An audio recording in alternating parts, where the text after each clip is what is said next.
Hi all, welcome to AK vlogs. ఈరోజు video వచ్చేసి బేటా fish గురించి తెలుసుకుందాం. దీన్ని లక్కీ ఫిష్ అని కూడా అంటారు.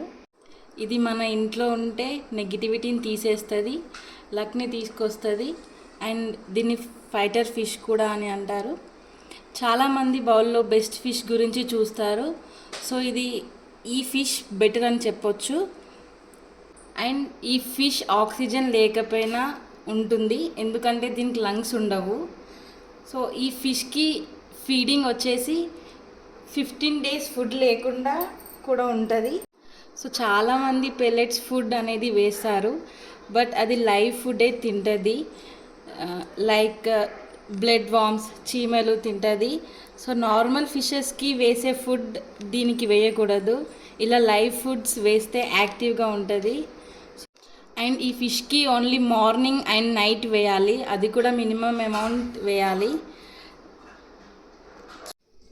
అండ్ వాటర్ క్లీనింగ్ అనేది 2 weeksకి ఒకసారి చేంజ్ చేసుకుంటే బాగుంటుంది. సో మా ఇంట్లో చూడొచ్చు, పెద్ద యాక్వేరియం కూడా ఉంది. ఇలా పెంచుకునే వాళ్ళు చిన్న పాట్లో కూడా పెంచుకోవచ్చు. సో ఈ వీడియో కనుక నచ్చినట్టయితే please like, share and subscribe to this channel.